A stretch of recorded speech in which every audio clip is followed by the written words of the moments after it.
Fala galera, sejam bem-vindos a mais uma videoaula. Eu sou o professor Wesley Salvador e hoje nós vamos estudar o princípio fundamental da contagem, que é um método de resolução da análise combinatória, que é a parte da matemática responsável por resolver problemas envolvendo contagem, ok? O princípio está aqui do lado esquerdo, vocês já podem ler, mas eu quero, antes de antes de ler esse princípio, gostaria de chamar a atenção para vocês para esse problema inicial, ok? O problema diz o seguinte, ó. Maria levou em uma viagem 5 blusas, 2 pares de sapatos e 3 calças, todas diferentes entre si. De quantas maneiras distintas ela pode se vestir utilizando uma blusa, uma calça e um par de sapatos? A palavra que eu vou chamar a atenção aqui para vocês, as palavras, melhor falando, é isso aqui, ó. De quantas maneiras distintas? Esse tipo de questionamento, de quantos modos, de quantas maneiras eu posso realizar algo, está totalmente ligado ao problema de contagem. E uma das técnicas de resolução é o que nós vamos ver hoje, que é o princípio fundamental da contagem, também conhecido como princípio multiplicativo. E o que esse princípio nos diz é o seguinte, olha, se uma decisão D1 pode ser tomada de X maneiras, e se uma vez tomada a decisão D1, a decisão D2 puder ser tomada de Y maneiras, então o número de maneiras de se tomar as decisões D1 e D2 é XY, ou seja, X vezes Y. Traduzindo isso, professor, de uma forma mais simples. Você tem várias decisões e cada decisão você tem XY maneiras de efetuar. O total de maneiras de você realizar essas ações em conjunto é a multiplicação dessas maneiras, tá ok? Então, nesse caso aqui, a aplicação nesse exemplo 1, nós temos que identificar inicialmente quais são as decisões a serem tomadas. Bom, minha gente, se a pessoa vai se vestir, ela vai escolher as peças do seu vestuário, né? Então, no caso aqui, ele já fala de quantas maneiras distintas ela pode se vestir utilizando uma blusa, uma calça e um par de sapatos. Então, para responder esse problema, nós vamos primeiro escolher as decisões, né? Ó, decisão 1 aqui, ó, D1, que eu vou chamar de D1, tá? Vai ser o quê? A escolha da blusa.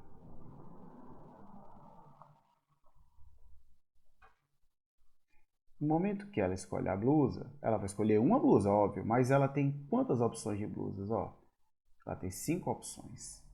Então, essa escolha da blusa, ela pode ser feita de 5 modos, de 5 maneiras diferentes. A segunda decisão vai ser o quê? Se ela já escolheu a blusa, ela vai escolher o que agora? A calça. Qual calça ela vai escolher entre as que ela tem disponível? Ela tem quantas calças aqui, ó? 3 calças. Então, a escolha da calça pode ser feita de quantos modos, pessoal? De 3 modos, né? Pois ela tem 3 calças disponíveis. E de modo análogo a D1, D2, vamos ter uma D3 aqui, né? Uma terceira decisão, que vai ser a escolha do par de calçados, né? A escolha do calçado. Vou botar assim, fica mais rápido. E o calçado, ela tem 2 pares disponíveis, né? Então, essa escolha pode ser feita de 2 modos. Ok? Professor, mas o princípio fundamental fala D1 e D2, isso já está em D3. Então, a quantidade de escolhas ela pode ser aleatória, tá bom? Pode ser D1, 3, 4, 5, quantas forem necessárias. O importante é que você consiga estabelecer de quantas maneiras eu posso realizar cada decisão. Então, com base nisso, olha, eu já tenho as 3 decisões, 5, 3 e 2 modos, respectivamente. Então, de acordo com o princípio fundamental da contagem, eu preciso só multiplicar essas decisões para chegar na minha resposta. Então, para isso, ó, eu vou escrever aqui, ó, pelo princípio fundamental da contagem, de forma abreviada, temos 5 vezes 3 vezes 2. 5 vezes 3, 15. 15 vezes 2, 30 modos de se vestir. Modos distintos, né? 30 maneiras distintas de se vestir. São todos sinônimos. Tranquilo, pessoal? Então, o principal argumento para você utilizar o princípio fundamental da contagem é identificar as decisões a serem tomadas na questão. Então, para ela se vestir de maneiras distintas, ela tem que tomar 3 decisões. Escolher a blusa, escolher a calça, escolher o calçado. E em todos os problemas que você consiga identificar as tomadas de decisões e de quantos modos ela pode ser feita, esses problemas podem ser resolvidos por meio do princípio fundamental da contagem, ou o princípio multiplicativo. Para ficar mais claro tudo isso, vamos para o exemplo número 2. O exemplo 2 diz o seguinte, quantos números de 3 algarismos distintos, olha aí, mais uma vez aquela palavrinha-chave aparecendo aí, distintos, podemos formar com os algarismos 1, 2, 3, 4 e 5. Então, quantas maneiras distintas, agora são quantos números, né? Mesmo separados, mas são quantos números. Esses números são obrigatoriamente de 3 algarismos, tá bom? Então, se você vai formar um número de 3 algarismos, como esse número pode ser? Vamos lá, sei lá, opa, deixa eu voltar aqui para o lápis. Pode ser 123, por exemplo, ou então 451, desde que eu utilize esses algarismos aqui, né?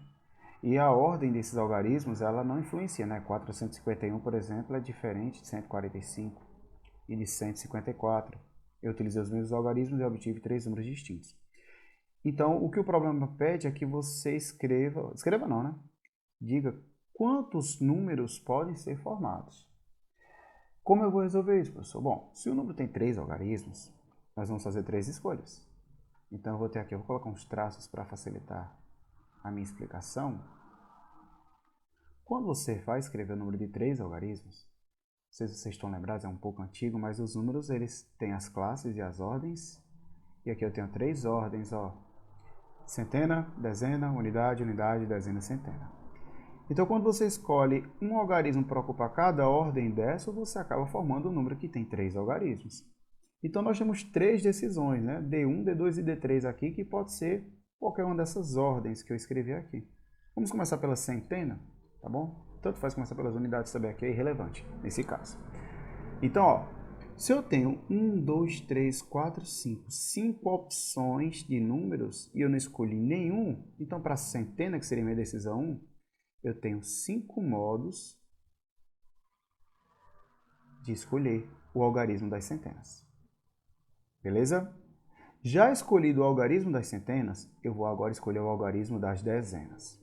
Como esses algarismos devem ser distintos, seja lá qual for o escolhido das centenas, eu não posso repetir aqui nas dezenas. Então, das 5 opções disponíveis, eu já coloquei um aqui. Se não pode repetir, vão sobrar 4 opções. Então, eu tenho 4 modos de escolher o número que vai ocupar a minha dezena. Raciocínio análogo ao que eu já fiz agora. Se eu tinha 5, escolhi 1 sobre o 4, se eu já escolhi 2, né, o algarismo da centena e da dezena, vão me sobrar 3 opções para as unidades. E para chegar na resposta, o que eu vou fazer? Princípio multiplicativo, né? Eu estabeleci 3 decisões, mesmo sem estar escrevendo aqui D1, D2, D3, mas é intuitivo isso. E com base nessa ideia, eu vou multiplicar essas tomadas de decisões. Então, eu vou ter 5 vezes 4, 20. 20 vezes 3, 60. Opa, 60 modos não, né? 60 números distintos. Essa é a resposta do nosso exemplo 2. É óbvio que você pode escrever, se quiser, tá? D1, escolha da centena. D2, escolha da dezena. D3, escolha da unidade. Porém, o nosso objetivo aqui não é trabalhar totalmente a escrita, e sim a interpretação e a resolução do problema, tá bom?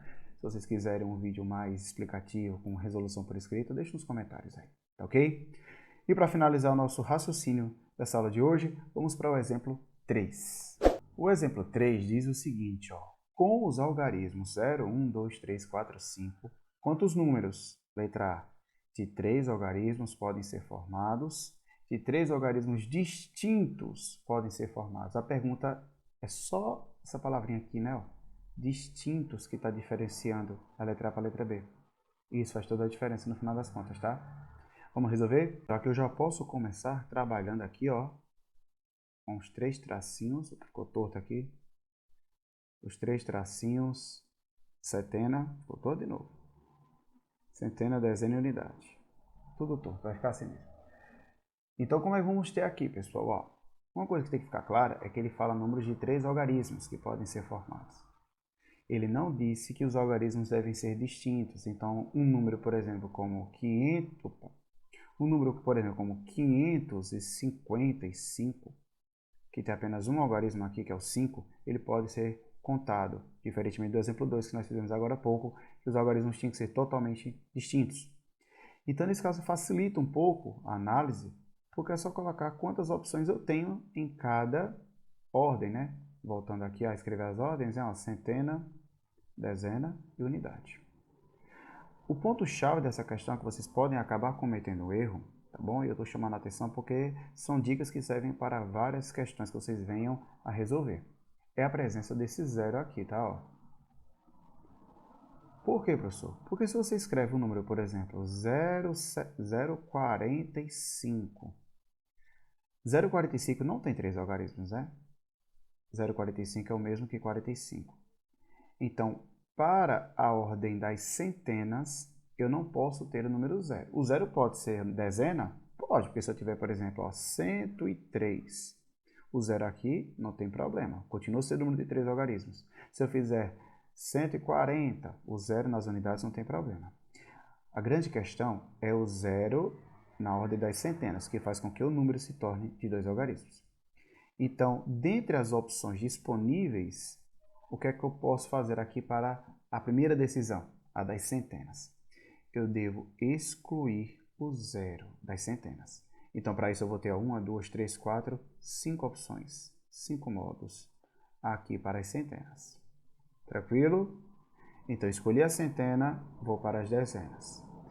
Como os algarismos podem ser repetidos, e nesse caso eu posso contar com 0, né? Então, eu vou ter os 6 aqui disponíveis. 6 modos.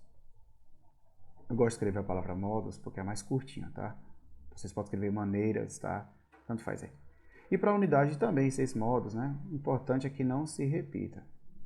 Para que fique mais claro por que aqui ficou 5, se aqui não tivesse o 0, fosse outro número qualquer, ou seja, todos os números disponíveis diferentes de 0, seria 6, 6 e 6, sem nenhum problema, tá? Como tem o 0, então o 0 é uma ressalva para começar qualquer número. Se fosse número de 4 algarismos, a primeira ordem, né, da esquerda para a direita, no caso a quarta ordem, digamos assim, que é o correto, seria também diferente de 0, ok? Então aqui o princípio multiplicativo, o princípio fundamental da contagem é só multiplicar. Vamos ter 5 vezes 6, 30, 30 vezes 6, 180 números. Né? Podemos formar 180 números. Mesmo raciocínio na letra B, tá bom? Então vamos fazer os tracinhos de novo, dessa vez espero que saia mais reto. Então vamos ter aqui, ó, que não influencia muito na resposta, o que importa é a análise e que vocês estejam entendendo. Então eu vou ter aqui, ó, centena, dezena e unidade. São 3 decisões mais uma vez. Dessa forma, eu tenho a mesma pegada do início, tá certo? Aqui também vão ser 5 modos. A justificativa é a mesma, não pode começar com 0. Porém, aqui na dezena não pode ser 6. Por quê, professor? Porque eles devem ser distintos. Então, o número escolhido aqui para as centenas, ele não pode se repetir. Então, se eu já coloquei o número da centena, vamos sobrar outros 5 números. Lembrando que o 0, que não podia ser lá, aqui já pode, né? Então, só para ficar mais claro ainda, que às vezes esse assunto costuma causar alguma confusão. Suponha, por exemplo, que eu tinha começado pelo número 5. Vamos supor que eu tenha colocado o 5 aqui. O 5 não. Vamos colocar o 4, que você pode acabar confundindo com esse 5. Aqui eu vou formar o número de 3 algarismos e eu comecei escolhendo o número 4. Pronto. Vão sobrar aqui, ó, 0, 1, 2, 3 e 5. Eu posso colocar... O 0 não podia aqui, mas 0 pode nessa segunda opção. O que não pode aqui é somente o número 4 que eu já escolhi. Mas seja qual for o número escolhido aqui para as centenas, eu não posso repetir. É isso que eu estou tentando argumentar aqui na parte de cima. Então, se eu já escolhi um número, vão sobrar 5 opções, o 0 e as outras 4. E já escolhido 2 opções aqui, né, pessoal? Das centenas e das dezenas, excluindo os 2 já previamente, como aqui pode ser qualquer um, então vão sobrar o quê? 4 opções, 4 modos. E a mesma coisa que nós fizemos aqui na letra A, vamos fazer na letra B, ó. Princípio multiplicativo, princípio fundamental da contagem, 5 vezes 5, 25. 25 vezes 4, 100, nesse caso, 100 números distintos de 3 algarismos. Tá ok, pessoal? Eu espero que vocês tenham entendido o assunto. Se gostou, já sabe, né? Deixa o like aí para fortalecer o trabalho do professor. Se inscreve no canal também, tá certo? Esse canal pode te ajudar bastante a aprender cada vez mais matemática. E deixa os comentários aí, sugestão, algum problema, alguma dúvida, que eu costumo ler todos os comentários e respondê-los também, se for necessário. E é isso aí, um forte abraço a todos e até a próxima.